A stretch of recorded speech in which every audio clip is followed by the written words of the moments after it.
Nah, pada materi pertama ini kita akan membahas tentang fungsi statistik, di mana fungsi statistik di sini merupakan bagian-bagian yang akan kita hitung berdasarkan jumlah, rata-rata, ataupun yang lainnya. Nah, di sini kita akan membahas tentang formula sum dan average. Ini akan kita coba implementasikan di dalam dua tabel yang sudah kita sediakan.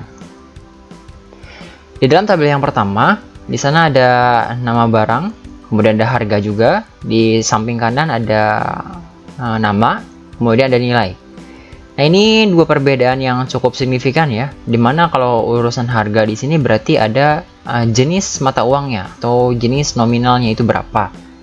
Nah, berhubung kita di Indonesia, berarti kita gunakan mata uangnya itu IDR atau rupiah. Untuk memberikan rupiah, di sini cukup sederhana caranya.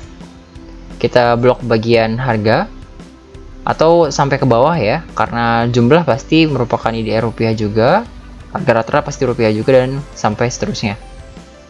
Nah, di bagian menu number, di sini terdapat bagian number. Karena apa? Karena di sini sifatnya angka, maka dia number.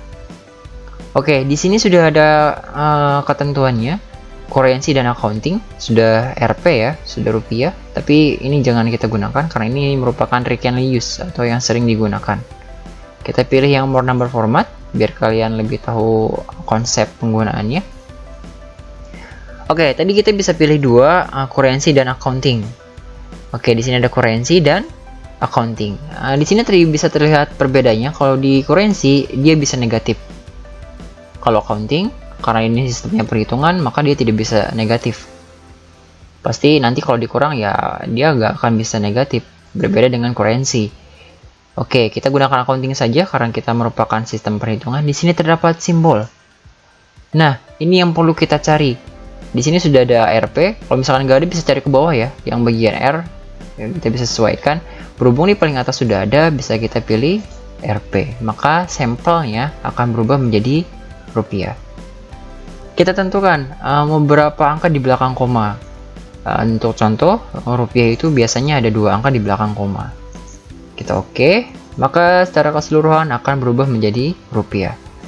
Ingat ya, rupiah itu diberikan oleh sistem numbering di sini, bukan secara manual. Jangan sampai kita masukkan Rp secara manual. Kalau Rp secara manual, nanti dia tidak akan bisa terhitung.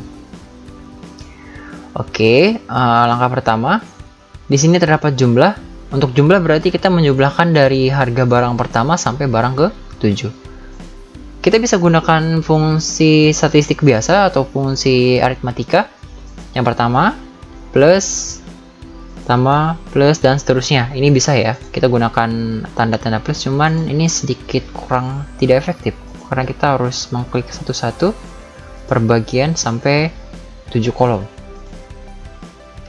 Iya, di sini sudah ada bagian akhir yaitu D11, berarti sel D5 sampai D11 itu akan kita jumlahkan.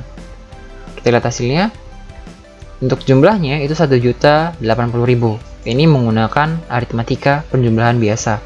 Bagaimana kalau kita menggunakan fungsi formula di dalam Excel? Untuk memberikan fungsi formula di dalam Excel, langkah pertama yang wajib kalian lakukan adalah gunakan sama dengan. Ini syarat utamanya ya. Kita gunakan sama dengan. Kemudian kita masukkan formulanya. Sum, di sini sudah tersedia. Ada sum, buka kurung. Nah, nomor 1, nomor 2, nomor 3, dan seterusnya. Angka yang mana saja akan kita jumlahkan, yaitu dari barang pertama, kita blok sampai ke bawah, sampai barang ke-7. Tutup kurung, kemudian enter. Untuk jumlahnya 1.080.000. Konsepnya sama ya, cuman lebih mudah. Oke, untuk rata-rata berarti jumlah barang dibagi 7. Ini bisa kita gunakan cara aritmatika seperti tadi, yaitu jumlah barangnya dibagi 7. Oke, untuk harga rata-ratanya 154.000 sekian. Nah, ini menggunakan aritmatika ya, yaitu tambah, bagi, kurang, kali, dan seterusnya. Tapi kita jangan gunakan itu, kita gunakan formula di dalam Excel, yaitu ada namanya average. Tulisannya average. Konsepnya sama seperti tadi, seperti sum, kita blok dari barang 1 sampai barang ke-7. Ingat ya, sampai barang ke-7 saja karena kita ingin mencari harga rata-rata dari barang, bukan berdasarkan jumlah ini. Kalau jumlah ikut-ikutan nanti ya dia akan lebih besar juga. Oke, kita enter. Sama hasilnya seperti tadi, 1.154.000 sekian. Oke, bagaimana jika kita ingin menghitung diskon? Ternyata ketika kita beli 7 barang ini, kita mendapatkan diskon misalkan sebesar 20%. Berarti dari jumlah kita dikali 20%. Konsepnya seperti tadi, cukup sederhana. Kita klik bagian jumlah, kemudian dikali 20, masukkan persentasenya. Kita mendapatkan diskon 20%. Berarti kita akan mendapatkan diskon berdasarkan jumlah barang yang sudah kita beli. Kita enter. Ternyata kita mendapatkan diskon 216.000. 20% dari 1.080.000. Oke, untuk total bayar kita gunakan aritmatika sederhana, yaitu jumlah dikurangi diskon.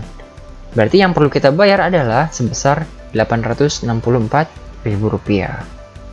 Seperti itu pengerjaan konsep penggunaan sum dan average. Nah, bagaimana jika penerapan di dalam nilai? Kalau di dalam nilai juga cukup sederhana. Berbedanya kalau di sini menggunakan rupiah karena satuannya nominal harga. Kalau nilai berarti dia angka biasa. Kita bisa langsung masukkan di sini sum buka kurung, tarik dari bawah ke atas. Oke, enter. Untuk nilai rata-rata juga sama dengan yaitu average. Buka kurung. Oke, kemudian enter. Untuk nilai rata-rata di dalam 7 siswa di sini yaitu 83,57. Baik, kita lanjutkan. Nah, di sini kita sudah menghitung berdasarkan jumlah, rata-rata, diskon, dan total bayar ya, serta bagaimana kita menghitung nilai rata-rata juga. Nah, bagaimana jika kita ingin mencari berdasarkan harga yang paling tinggi atau harga yang paling mahal dari ketujuh barang ini? Nah, untuk harga itu kita buat dulu di sini. Misalkan harga terbesar. Oke, harga terbesar atau bisa kita masukkan di sini. Untuk harga terbesar kita bisa masukkan maksimum. Berarti kita akan mencari harga terbesar berdasarkan 7 barang yang ada. Berarti kita blok dari harga 1 sampai harga ke 7. Kita enter. Ternyata untuk harga terbesarnya kita menemukan di barang keempat, yaitu Rp400.000. Bagaimana jika kita ingin mencari harga terkecilnya? Kalau harga terkecil atau harga termurah ya, itu bebas, sebagai sampel saja. Kita bisa masukkan kebalikan dari maksimum, yaitu minimum. Kita tarik dari atas ke bawah, kemudian enter. Ternyata untuk barang yang paling murah itu ada di barang ke-7, yaitu Rp34.000. Kita buat dulu tabelnya. Tambahkan border. Ya, kasih warna juga boleh. Warna itu ada di shading ya, sebelah sini ya. Oke, kita sudah belajar maksimum dan minimum juga. Nah, ada satu fungsi lagi, satu formula di mana formula ini digunakan untuk menghitung berdasarkan banyaknya barang. Nah, di sini sudah ketahuan barang yang kita beli itu ada 7. Beda lagi kalau misalkan kita menggunakan database. Yang namanya database berarti kumpulan dari berbagai banyaknya data. Itu nggak mungkin hanya 7 barang, pasti ada bahkan ratusan atau ribuan. Kita bisa mengkategorikan menghitung barang misalkan tidak ada nomor di sini. Kita ingin menghitung barangnya nih. Berarti untuk menghitung barang kita buat dulu. Misalkan namanya itu banyaknya barang. Banyaknya barang bisa kita masukkan. Oke, kita rapikan dulu. Nah, untuk banyaknya barang kita bisa gunakan yang namanya count dan conta. Count di sini berarti dia akan menghitung berdasarkan angka yang ada. Oke, kita masukkan dulu count. Nah, di sini kita masukkan berdasarkan harga. Harga ada barang, berarti udah sesuai mengandung relasi ya, relevan ya. Oke, kita hitung berdasarkan count. Nah, ternyata untuk count di sini banyak barangnya ada 7 barang. Bagaimana kalau kita menghitung berdasarkan nama, bukan dari harga? Nah, kalau dari nama, berarti kita gunakan istilah lain, yaitu di belakangnya tambahkan conta, sama dengan conta. Conta di sini berarti dia akan menghitung berdasarkan alfabet, yaitu dari namanya. Oke, kemudian enter.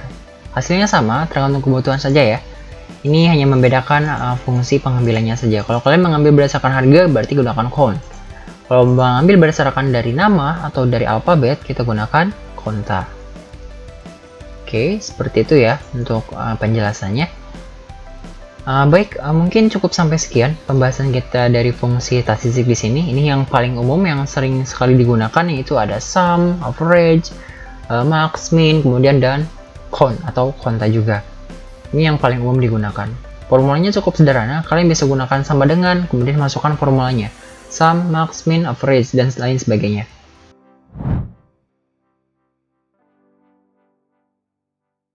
Nah, di sini ada contoh penilaian dari beberapa siswa.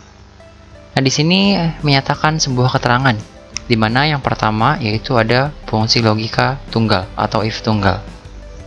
Jadi if tunggal di sini berarti hanya terdapat dua kondisi di dalamnya. Yang pertama ada kondisi yang benar, yang kedua kondisi yang salah. Nah, untuk studi kasus nilai biasanya itu ada keterangan lulus dan tidak lulus berdasarkan dari nilai yang ada. Oke, untuk mengisi keterangan, di sini sudah ada syarat ketentuannya, di mana untuk mengisi sebuah keterangan, jika nilai lebih besar dari 87, maka dia dinyatakan lulus. Jika nilai kurang dari 88, maka tidak lulus. Berarti nilai yang dinyatakan lulus itu nilai yang lebih besar dari 87, yaitu 88, 89, dan seterusnya. Yang kurang dari 88, maka dinyatakan tidak lulus. Oke, untuk formulasi yang pertama kita gunakan sama dengan untuk awalan formulanya, kemudian kita masukkan if buka kurung. Nah, di sini terdapat beberapa fungsi struktur yang bisa kita gunakan. Yang pertama logical test. Nah, yang perlu kalian ingat adalah di dalam logical test mengandung operator perbandingan. Nah, lihat keterangan di sini, jika nilai lebih besar, berarti lebih besar di sini merupakan operator pembandingan yang bisa kita masukkan di dalam logical test. Jadi kita bisa lihat dari ketentuan soalnya saja, jika, yaitu if, nilai lebih besar dari 87. Berarti yang kita ambil adalah nilai. Kita klik dulu nilainya, yaitu lebih besar, berapa di sana? Yaitu 87. Nah, ini adalah logical testnya, atau pengujian dari logikanya, sesuai ketentuan dari soal. Jika nilai, yaitu E4, di sel E4 lebih besar dari 87, maka dia menghasilkan apa? Yaitu menghasilkan lulus. Untuk memberikan sebuah fungsi string atau huruf, di sini kita bisa gunakan kutip 2 ya. Kemudian kita masukkan di sini lulus. Nah, ini sebagai nilai yang benar, yaitu lulus. Jika benar, maka dia lulus. Jika salah, maka dia tidak lulus. Kondisinya bisa kita langsung masukkan saja di sini. Kondisi terakhir yaitu tidak lulus. Karena kondisinya di sini tunggal ya, berarti yaitu hanya ada dua kondisi, lulus dan tidak lulus. Kalau kalian ingin memasukkan formula lagi seperti yang ada di atasnya, gak masalah, tapi kurang efektif. Jadi kita cukup gunakan yang paling sederhana saja, yaitu lulus dan tidak lulus. Kemudian kita enter. Sekarang kita lihat, untuk nilai 90, dia dikategorikan sebagai lulus. Berarti yang tidak lulus itu ada 78, 87, dan 85. Berarti ada 3 orang yang tidak lulus ya. Kita tarik ke bawah, ya ternyata untuk kondisi yang tidak lulus ada 3 orang. Cukup mudah ya untuk pembahasannya. Di sini bisa dilihat. Nah, di sini kita cukup lihat operator perbandingannya saja. Kalau lebih besar, lebih kecil, berarti tinggal disesuaikan. Biasanya itu ada 5 operator pembandingan. Ada lebih besar, lebih kecil, lebih besar sama dengan, lebih kecil sama dengan, dan yang terakhir ada sama dengan. Hanya sama dengan, berarti dia menyatakan sama dan tidak sama. Oke, untuk selanjutnya kita akan masuk ke dalam fungsi logika jamak atau majemuk. Di sini biasanya dikategorikan dengan predikat, di mana ada nilai, ada predikatnya juga. Oke, kita buat dulu. Nah, untuk kategori predikat kita buat dulu ketentuannya sebagai sampel. Nah, biasanya untuk predikat itu sendiri memiliki jangkauan ya, atau range, jadi ada ketentuannya. Untuk predikat C biasanya itu dari 60 sampai 80 misalkan. Kemudian dan seterusnya. Jadi ada kategori 3 saja, A, B, C, bisa kita masukkan. Yang pertama mungkin kita bisa ambil yang paling besar ya, mungkin 90 sampai 98, dia kategorikan A. Kemudian bisa kita masukkan 80, jangan 80, 85. 85 sampai 89. Itu dikategorikan B. Dan yang terakhir, yang paling kecil 78 sampai 84. Dia dikategorikan C. Oke, ketentuan soalnya sudah ada. Di sini bisa kita lihat jangkauannya, yaitu dengan 3 kondisi. Berarti kita gak mungkin bisa menggunakan if tunggal, karena if tunggal itu hanya terdiri dari 2 kondisi. Kalau lebih dari 2 kondisi berarti dinamakan if jamak atau majemuk. If-nya ada banyak, kondisinya ada 3 di sini. Berarti kalau D dia ada 4. Oke, sebagai sampel kita gunakan sama dengan kita gunakan if. Sekarang kita lihat yang kita uji adalah apa. Sama seperti tadi, yang kita uji berdasarkan nilai. Nah, berhubung di sini jangkauan, berarti jangkauan itu dari 90 sampai 98, berarti A. Berarti 90 masuk kategori A ya, 85 masuk kategori B, 78 masuk kategori C. Kalau kondisinya seperti ini, berarti kan tidak ada keterangan lebih besar, lebih kecil, ataupun yang lainnya. Nah, kita bisa ambil jangkauan yang paling kecil dari setiap predikat yang ada. Jadi untuk jangkauan yang paling kecil yang pertama dari predikat A adalah 90. Dari predikat B adalah 85, dari predikat C adalah 78. Kita bisa masukkan di sini jika nilai lebih besar sama dengan, kita gunakan operator pembandingan lebih besar sama dengan. Kenapa sama dengan? Karena 90 termasuk ke dalam kategorinya. Kalau kita masukkan lebih besar dari 90, berarti 90 nggak masuk ke dalam predikat A, tapi 91. Seperti itu. Oke, kita masukkan kategori yang pertama, predikat yang pertama yaitu 90. Logical test 90 itu menghasilkan apa? 90 itu menghasilkan A. Selanjutnya, karena di sini ada kondisi yang lainnya, berarti kita masukkan if lagi. If buka kurung masih sama kondisinya E4, sel E4 lebih besar sama dengan, lihat predikat yang kedua yaitu B, 85. Kita bisa masukkan di sini 85. 85 itu menghasilkan B. Setiap ada kondisi yang terakhir, kita nggak perlu masukkan if lagi, jadi kita bisa langsung masukkan kondisinya atau masukkan hasilnya. Yang terakhir yaitu C. Tutup kurung 1, 2. Kenapa 2 kali? Karena if-nya ada 2. Di sini diawali dengan buka kurung yang pertama, kemudian di sini buka kurung yang kedua. Jadi jelas tutup kurungnya juga harus ada 2. Kita lihat hasilnya, enter. Untuk 90, dia predikatnya A. Kita tarik ke bawah untuk melihat hasilnya. Oke, 78 masuk kategori C, 89 B, 87B, 90 100 A, dan 85 itu B.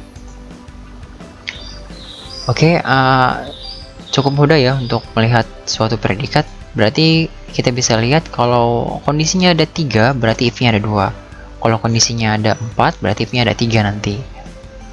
Nah, di sini kita sudah menerapkan fungsi logika berdasarkan operator pembandingan, ada lebih besar, lebih kecil, ataupun lebih besar sama dengan.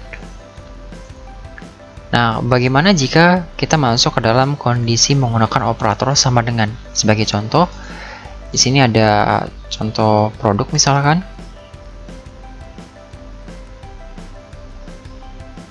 Oke, kita masukkan 2 dulu. Di sini ada kode, ada nama barang. Atau nama saja cukup. Oke. Ini sebagai implementasi dari penggunaan operator sama dengan ya. Nah, jadi ini memiliki kondisi keterangan untuk mengisi nama.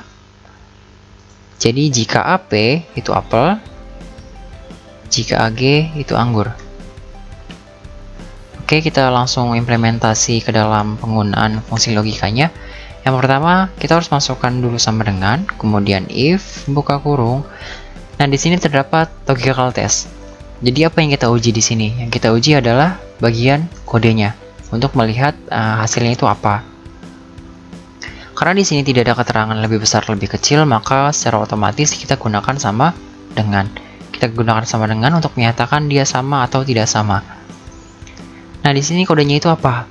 Yang perlu kita garis bawahi, setiap kita menggunakan kata berdasarkan alfabet atau ABCD dan lain sebagainya selain angka, kita wajib menggunakan kutip 2, yaitu A, B. Kutip lagi. Oke, jika sel D13 itu sama dengan AP, jika benar, maka dia menghasilkan apel, jika salah, maka dia menghasilkan anggur. Kita masukkan apel, titik koma, selain yang itu kita masukkan anggur. Oke, kondisinya cukup jelas ya untuk kode D13. Jika AP dia menghasilkan apel, itu jika benar. Kalau jika salah, dia menghasilkan anggur. Kita enter. Oke, untuk AP apel, kita tarik ke bawah, dia menghasilkan anggur. Nah, kalau AP-nya di sini kita rubah, misalkan kita rubah menggunakan AG, maka secara otomatis di bagian nama dia akan merubah menjadi anggur, karena dia melihat kondisi berdasarkan kode yang ada.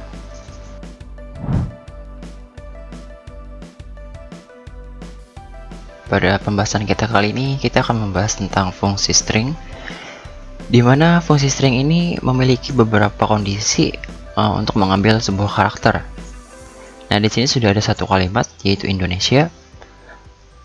Di bagian fungsi string, itu terdapat beberapa bagian. Yang pertama ada left, mid, dengan right, yang artinya sebelah kiri, tengah, dan kanan. Jadi, masing-masing fungsi di sini akan mengambil beberapa bagian karakter yang terdapat di sebuah kata Indonesia. Sebagai contoh yang pertama, untuk penggunaan left, kita bisa gunakan formulanya, yaitu sama dengan. Nah, di sini kita bisa masukkan rumusnya atau formulanya, yaitu left, buka kurung. Nah, di sini terdapat struktur karakter yang akan kita ambil bagian mana, teks yang mana, yaitu Indonesia. Titik koma. Nah, di sini terdapat nomor karakter. Dalam artian, kita akan mengambil berapa karakter dari kata tersebut. Karena di sini ada 9 karakter, maka kita akan membaginya menjadi masing-masing 3 bagian. Berarti untuk bagian left itu IND, untuk bagian middle one, untuk bagian right yaitu SIA. Berarti kalau dari sebelah kiri kita membutuhkan 3 karakter, berarti kita mulai dari paling kiri yaitu 1, 2, 3. Berarti kita masukkan di sini 3, tutup kurung, kemudian enter. Maka dia akan mengambil hanya 3 karakter atau 3 huruf dari kata Indonesia. Ini ngambil dari sebelah kiri ya, berbeda dengan right. Kalau right, kita gunakan rumusnya dulu. Right buka kurung, yaitu teksnya Indonesia, kita mengambil berapa karakter dari sebelah paling kanan. Ingat ya, dari kanan bukan dari kiri, karena di sini right. Berarti kalau dari kanan 1, 2, 3. Maka SIA akan kita ambil. Kalau 4 berarti SIA yang akan digunakan. Karena ini 3 berarti kita gunakan 3 saja. Oke, maka yang diambil adalah SIA. Konsep yang sedikit berbeda untuk penggunaan middle atau mid. Di sini ada beberapa struktur yang berbeda. Oke, kita masukkan mid. Nah, di sini terdapat teks, start number, dan number karakter. Kita pilih. Oke, teksnya itu Indonesia. Nah, untuk struktur start number, berarti kita akan mulai di karakter keberapa. Ingat ya, kita mulai di karakter keberapa. Berbeda dengan left dengan right. Kalau left itu kan berarti sudut paling kiri. Kalau right sudut paling kanan. Nah, kalau middle ini sedikit berbeda. Kita akan mulai di karakter keberapa. Nah, ini karakter pertama, kedua, ketiga, keempat, kelima, dan seterusnya. Nah, tadi kan IND sudah diambil, kemudian SIA juga sudah diambil. Maka kalau kita ambil dari sebelah paling kiri, I itu karakter pertama, N itu karakter kedua, D itu karakter ketiga, dan O itu karakter keempat. Nah, karena kita akan mengambil one, berarti otomatis start numbernya adalah 4. Yaitu kita mulai di huruf O. Nah, dari huruf O, kita akan mengambil berapa karakter? Kalau dari huruf O di sini, berarti kita akan mengambil 1, 2, 3. Kalau kita mau mengambil one. Kalau misalkan kita mau mengambil 4 karakter, berarti nanti akan muncul ones. Seperti itu. Kita masukkan 3 saja, sesuai kebutuhan, kemudian enter. Maka setiap bagian kata Indonesia sudah kita pecah menjadi left, mid, dan right. Nah, ini konsep pengambilan paling sebelah kiri, ini konsep pengambilan paling sebelah kanan, dan ini pengambilan karakter berdasarkan tata letak karakternya di mana, start numbernya di mana, seperti itu. Nah, konsep penggunaan left, right, dan mid di sini itu hanya untuk pengambilan sebuah karakter yang nantinya akan kita gabung dengan fungsi logika. Oke, ini fungsi string hanya sampai sebatas ini saja. Kemudian ada sedikit tambahan. Nah, di sini ada fungsi lower dan upper. Nah, fungsinya Cukup sederhana, ini untuk membuat si tulisan menjadi kapital dan tidak kapital. Contoh, kita gunakan lower dulu. Kita mau lower yang mana? Strukturnya cukup sederhana, hanya lower dan teks. Berarti kita pilih teksnya, tutup, dan kita enter. Maka yang tadinya kapital semua akan menjadi kecil semua. Oke, untuk upper. Nah, untuk upper berarti kebalikannya ya, dia akan menjadi kapital semua. Berarti ini kan sudah kapital semua, berarti kita tidak perlu. Nah, untuk upper kita akan mengambil dari lower. Kita gunakan upper, buka kurung, kemudian klik dan enter. Maka dia akan menjadi kapital semua. Mengambil berdasarkan data dari lower. Kalau sudah kapital, ya tidak bisa dikapitalkan lagi. Hasilnya akan sama. Oke, selanjutnya ada proper dan len. Kita bisa lihat fungsi kegunaannya untuk apa. Sama dengan proper. Kemudian kita pilih text. Oke, untuk proper berarti dia akan menggunakan kapital di awal. Indonesia. Kalau tadi kan berbeda ya untuk lower dan upper. Ini kecil semua, ini besar semua. Nah, yang ini bagian pertamanya saja yang besar. Nah, untuk len ini sedikit berbeda fungsinya. Len di sini dia akan membaca berapa jumlah karakter yang ada di dalam sebuah kata atau kalimat. Ini spasi juga termasuk ya. Spasi termasuk sebuah karakter juga. Kalau misalkan ada spasi nanti dia terhitung. Oke, kita masukkan len. Pilih teks, kemudian enter. Nah, ternyata untuk jumlah karakter di dalam sebuah kata Indonesia itu ada 9. Nah, seperti itu konsep penggunaan proper dan len. Nah, untuk fungsi string yang lainnya ada sedikit tambahan yaitu concatenate. Concatenate di sini berarti dia penggabungan dari kata-kata menjadi sebuah kalimat dengan penggunaan sebuah formula. Sebagai contoh, kita akan langsung menerapkan concatenate.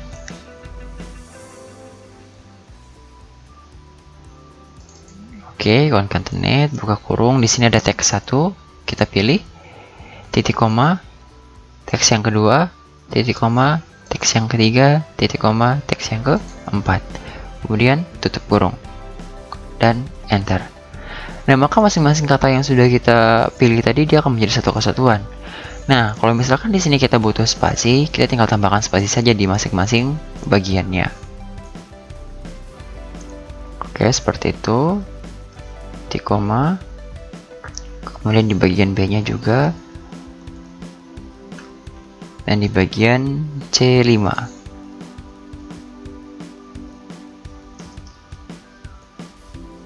Ya, kemudian enter. Nah, maka Indonesianya akan lebih rapi karena kita menggunakan struktur spasi tadi.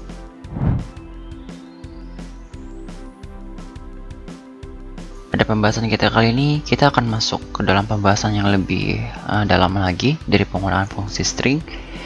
Dimana pada sebelumnya itu kita sudah belajar yang namanya fungsi string ada left, mid, dan right. Nah, sekarang kita masuk ke dalam implementasi penggunaan fungsi string di dalam sebuah logika. Nah, di sini sudah terdapat sebuah kode, dimana dari kode ini akan menyatakan nama barang, keaslian, dan unit.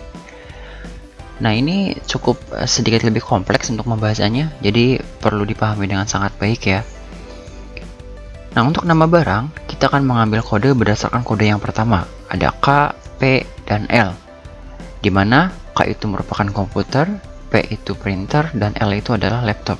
Di sini hanya 3 barang ya. Nah, untuk keaslian yaitu kita bisa diambil dari kode yang paling sebelah kanan. Ada S, O, dan K. Nah, di sini akan menjadi pengisian kolom yaitu keaslian. Sedangkan unit kita akan mengambil dari kode angka di tengah yaitu 800, 200, dan 500. Konsepnya seperti itu. Baik, kita langsung implementasi. Yang pertama, karena di sini merupakan fungsi logika, berarti kita masukkan yang pertama itu adalah if. Buka kurung. Ingat, di dalam logical test berarti ada operator pembandingan. Tapi jangan langsung dimasukkan karena kita harus mengambil sebuah kodenya dulu, yaitu berarti kita masukkan left, buka kurung, kita klik kodenya. Nah, dari kode tersebut kita mengambil berapa karakter yang kita butuhkan, huruf apa aja. Karena di sini kodenya hanya K, berarti kita ambil cukup 1 karakter. Kalau misalkan KA berarti ada A-nya ya, berarti 2 yang kita masukkan. Kita lihat berdasarkan kode yang ada. Oke, sudah kita masukkan. Sama dengan jika kode itu adalah K, maka dia menghasilkan apa? Maka dia menghasilkan komputer. Iya, seperti itu konsepnya. Jadi, jika kode yang kita masukkan tadi adalah K, maka dia komputer. Jika bukan, maka kita masukkan lagi if-nya. If kita masukkan left lagi, samakan saja dengan di sebelahnya. Oke, sama dengan yang kedua itu apa? Yang kedua adalah P. P itu merupakan printer. Jika kode B51 itu adalah K, maka dia komputer. Jika bukan, jika dia P, maka printer. Dan jika bukan juga, maka di akhir itu kita masukkan kondisi yang paling terakhir, yaitu L, berarti laptop. Sekali lagi perlu diingatkan, di dalam kondisi terakhir di sebuah fungsi logika, kita nggak perlu memasukkan if-nya lagi. If-nya cukup 2. Karena sudah tidak ada pilihan lagi, kita cukup masukkan yang di paling akhir, yaitu laptop. Tutup kurung 2 kali. Oke, kemudian enter. Maka untuk nama barang, kode yang pertama adalah K. Kita lihat sampai ke bawah. Iya. P berarti printer, L itu laptop, K komputer, printer, laptop, dan seterusnya. Cukup sederhana kalau misalkan kodenya kita ganti di sini, jangan K tapi P.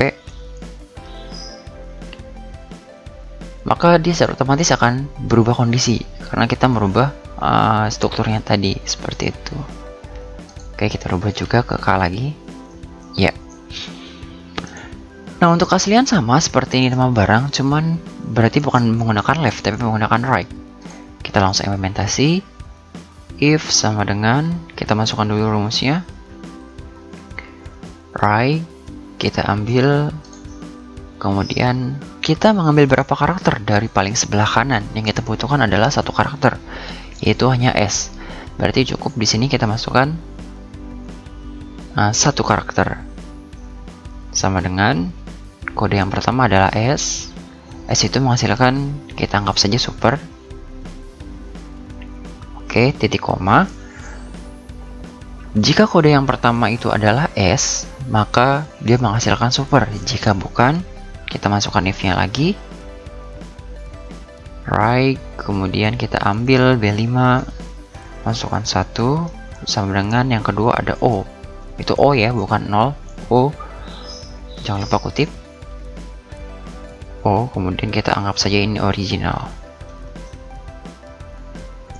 Yang terakhir ada K, yaitu kondisi terakhir, berarti langsung saja masukkan seperti tadi ada laptop kondisi terakhir, jadi kita langsung masukkan laptop. Kalau keaslian di sini berarti kita langsung masukkan kondisi yang paling terakhir. Kita anggap saja kondisi yang terakhirnya itu adalah KW. Oke, tutup 2 kali, 1, 2, karena if-nya ada 2. Kalau if-nya ada 3 berarti kita tutup 3 kali. Enter.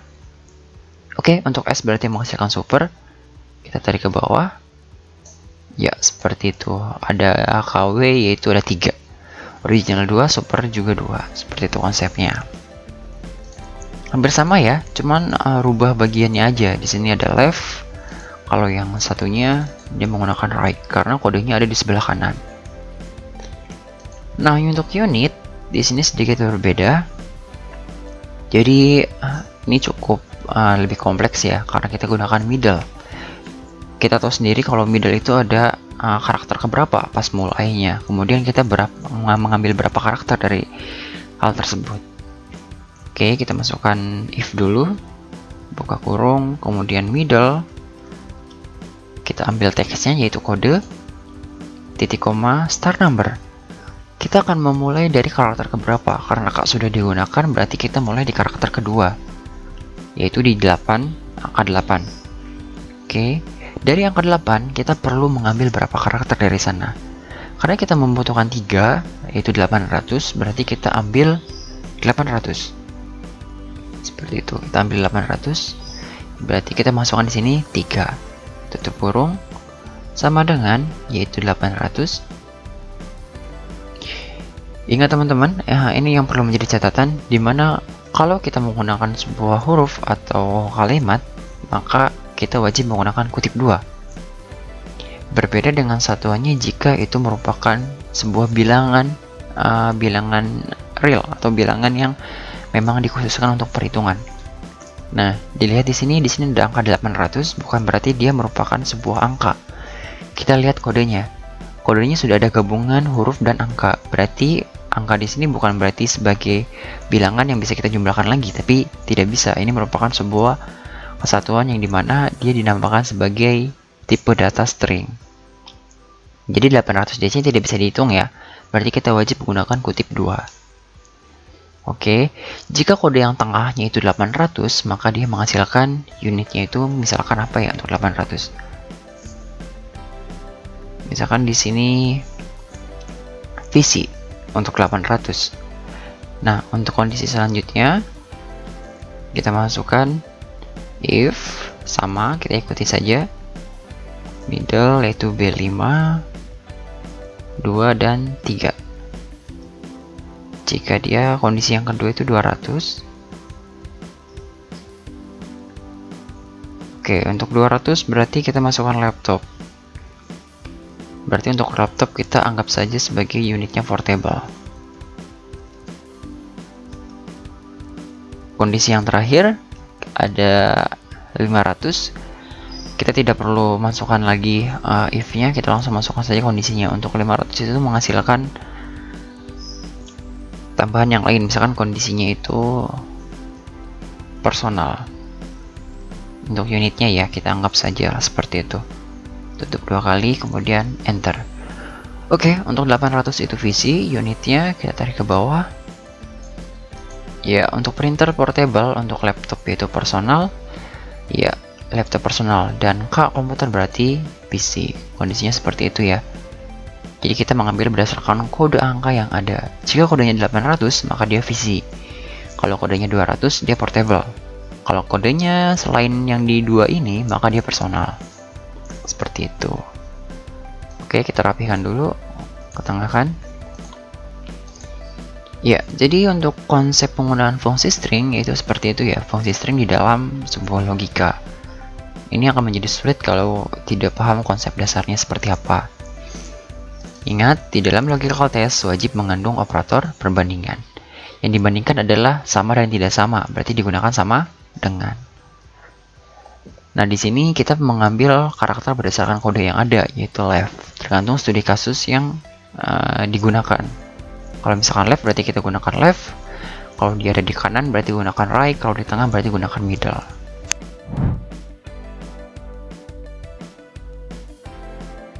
Pada pembahasan kita kali ini kita akan membahas tentang sebuah fungsi di dalam Excel, di mana fungsi di sini adalah fungsi sebuah pengambilan data.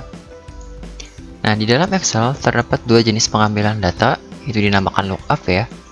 Di mana lookup di sini dibagi menjadi 2 bagian. Yang pertama ada VLOOKUP dan yang kedua ada HLOOKUP. VLOOKUP digunakan untuk mengambil data berdasarkan jenis tabel yang vertikal. Sedangkan HLOOKUP mengambil data berdasarkan jenis tabel yang horizontal.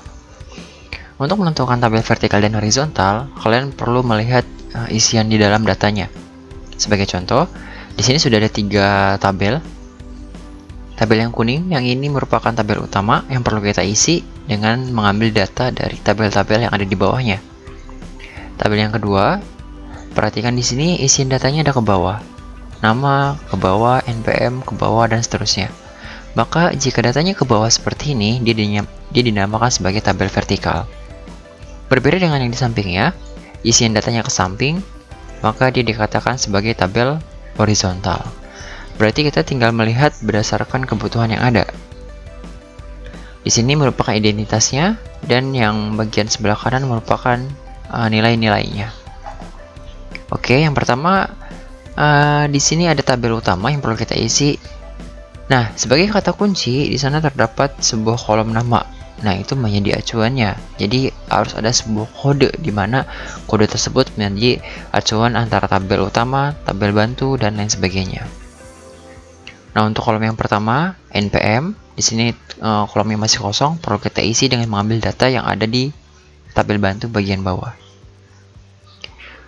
Oke, sekarang kita lihat jenis tabelnya. Di sini merupakan tabel vertikal, berarti kita gunakan VLOOKUP. VLOOKUP, buka kurung. Nah, perhatikan di sini terdapat sebuah struktur, ada lookup value, tabel array, call index number, dan range lookup. Untuk lookup value itu berada sebagai kata kunci di dalam tabel utama. Kata kuncinya adalah nama. Ingat ya, kata kunci itu selalu berada di dalam tabel utama, bukan di tabel bantu, bukan juga di tabel yang satunya. Titik koma. Oke, lookup value sudah kita kunci, yaitu ada di bagian nama, C6. Nah, sekarang kita lihat tabel array. Kita akan mau ngambil data berdasarkan tabel yang mana, tergantung kebutuhan kita, yaitu tabel vertikal. Karena kita akan mengambil data bagian si NPM. Jangan lupa, setelah kita blok seperti ini, memilih isian tabelnya, kita tekan tombol F4 di keyboard. Nanti dia akan muncul sebuah simbol dolar seperti ini, yang menandakan dia mengunci bagian tabel sel tabelnya. Jadi dia ketika nanti akan ditarik ke bawah, jadi akan pindah. Titik koma. Nah, setelah kita memilih tabelnya, kita perlu memilih juga bagian kolomnya. Nama sebagai kolom pertama, NPM kolom kedua, jenis kelamin kolom ketiga, alamat kolom keempat. NPM merupakan kolom kedua. Kita masukkan 2. Titik koma. Nah, di sini ada perbedaan true dan false. Nah, true and false di sini menandakan sebuah kebenaran antara datanya. Kalau true, itu ada kemungkinan cocok. Kalau false, saling cocok atau benar-benar cocok. Nah, dalam artian di sini berdasarkan data nama yang tadi dengan data nama yang di bawah itu semuanya cocok, berarti kita gunakan false. Karena jarang sekali di dalam fungsi lookup menggunakan true ya, karena pada dasarnya semuanya pasti gunakan false. Lebih cocok kita gunakan false. Tutup kurung dan kita lihat hasilnya, enter. Ternyata untuk Abdul NPM-nya 1002. Betul ya? Kita tarik ke bawah. Ya, untuk Lisa 106. Nah, berhubungan jenis kelamin dan alamat sama di bagian VLOOKUP, berarti kita gunakan VLOOKUP juga, karena tabelnya merupakan vertikal. Nah, sekarang ada cara yang lebih cepat untuk membuat sebuah fungsi lookup, di mana di bagian tabel kita perlu definisikan atau kita perlu buat sebuah variabel di dalamnya. Klik kanan, di sini ada define name, di mana define name di sini berfungsi untuk memberikan sebuah variabel di dalam tabelnya. Jadi nanti kita tinggal panggil variabelnya saja. Oke. Nah, di sini untuk pemberian nama tabelnya bebas. Misalkan di sini nama saja nggak apa-apa, nggak masalah. Kemudian oke. Berarti tabel yang ini bernamakan tabel nama. Oke, kita akan mengisi jenis kelamin. Konsepnya sama seperti tadi, cuman ada sedikit perbedaan. VLOOKUP, buka kurung, lookup value, ingat masih nama. Titik koma. Nah, di sini ada tabel array.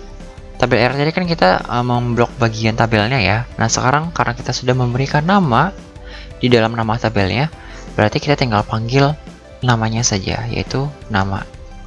Titik koma. Di sini kita masukkan kolom index number, jenis kelamin itu ada di kolom ketiga, maka kita masukkan 3. Yang terakhir defaultnya adalah 0 atau false, kemudian enter. Lihat, cukup sederhana ya, karena kita sudah memberikan nama di bagian tabel arraynya. Jadi kita tinggal cukup ketikkan nama saja, enter ke bawah. Oke, Abdul Jamil Ahmad laki-laki, Ani dan Lisa merupakan perempuan. Lihat perbedaannya. Di sini kita definisikan secara langsung selnya, berbeda dengan bagian jenis kelamin yang kita definisikan berdasarkan variabel pemberian di dalam nama sebuah tabel. Ada cara lebih cepat juga. Misalkan kita ambil data yang pertama, ini kita copy paste saja. Kita copy. Setelah kita copy, kita simpan di bagian alamat. Kita paste. Nah, tapi jangan langsung di enter dulu, kita lihat kebutuhannya. Alamat itu ada di kolom keberapa? 1, 2, 3, 4. Maka yang 2 ini kita rubah menjadi 4. Enter ke bawah. Kemudian tarik. Iya, Ahmad merupakan alamatnya di Bogor, untuk Lisa di Palembang. Jadi ada beberapa cara ya untuk membuat sebuah lookup. Yang pertama lookup secara langsung seperti ini, kemudian lookup definisi nama tabelnya. Ini copy paste saja, tinggal ganti bagian kolom index number. Untuk nilai tugas, nilai UTS, nilai UAS, konsepnya sama saja. Kita tinggal masukkan lookup, berbeda dengan VLOOKUP karena nilai tugas, nilai UTS, dan nilai UAS berada di bagian horizontal sebuah tabel. Oke, kita masukkan lookup, buka kurung, lookup value-nya itu nama juga. Berarti kita ambil lookup value-nya di bagian tabel utama nama. Yap, kita blok bagiannya. Isian datanya saja cukup. Tekan tombol F4 di keyboard, nanti dia mengunci. Row index number, dia ada di baris keberapa? Untuk bagian nilai tugas itu 1, 2, berarti dia di baris kedua, titik koma, 0, dan kita tutup. Oke, untuk Abdul nilai tugasnya 80. Tarik ke bawah. Yap, kita tinggal copy paste saja, cukup mudah. Copy, masukkan ke nilai UTS diganti menjadi 3. Enter. Nilai UAS juga kita rubah dari 2 menjadi 4. Iya. Tarik ke bawah. Kemudian tarik ke bawah. Jadi di dalam penggunaan lookup di sini kalian cukup mengerjakan satu saja, kemudian kita copy dan kita rubah bagian kolom atau barisnya sesuai kebutuhan data yang ada. Yang kedua, kalian bisa memberikan nama setiap tabel bantunya, tergantung kebutuhan. Itu cara lebih cepat agar kita nggak perlu mengetik secara banyak-banyak. Jadi di dalam penggunaan lookup di sini nggak hanya di dalam satu dokumen ya, jadi dia bisa mengambil dari dokumen yang lainnya. Itu nggak masalah. Baik, terima kasih untuk pembahasan kali ini. Sekian dan terima kasih.